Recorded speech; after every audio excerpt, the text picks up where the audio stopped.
Pourquoi laisser condamner et pourrir Clément Nkurunziza, un innocent en prison, alors que je peux l'en sortir?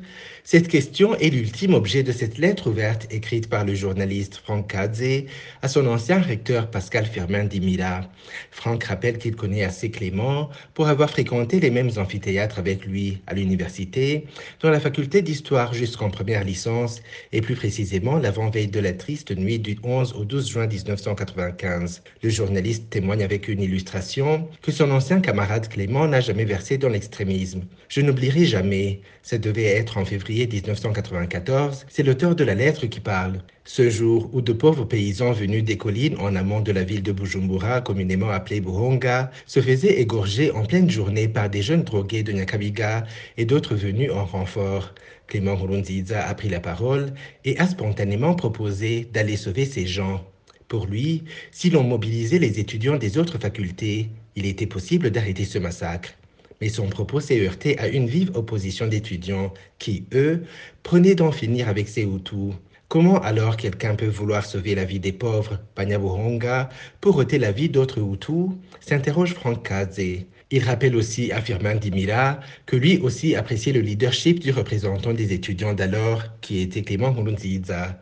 La preuve est que plus tard en 1996, quand Dimila est devenu Premier ministre, il a invité Clément dans son palais à Kilili. Il voulait, en guise de reconnaissance de son leadership, lui proposer un emploi. Mais malheureusement, Clément a décliné l'offre pour des raisons qu'il n'a jamais révélées.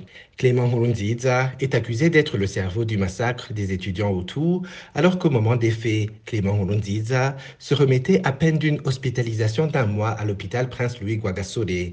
Franck rappelle Andy Mila qu'à l'époque, il était tout le temps ensemble avec Clément dans les opérations de pacification dans les campus de l'université. Franck tient aussi à préciser que Clément Nkurunziza n'était plus président de l'association des étudiants La Nuit fatidique qui a emporté la vie des Hutus du campus Mutanga. Il avait remis le relais à Gaspard Habarugira 3 mois auparavant, fin mars 1995. Franck termine sa lettre en posant quelques questions à son ancien recteur. Qu'avez-vous à perdre? Votre honneur?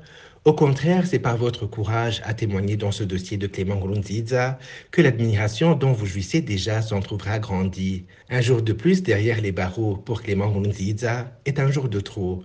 Ainsi boucle sa lettre ouverte Franck Kadze, l'un des rescapés de cette tragédie de 1995 au campus Mutanga. Cette lettre ouverte a été remise en copie au président de la République, M. Évariste Ndayishimiye, à la ministre de la Justice, Mme Domine Banyankimbona, et au procureur général de la République, M. Sylvestre Nyandwi.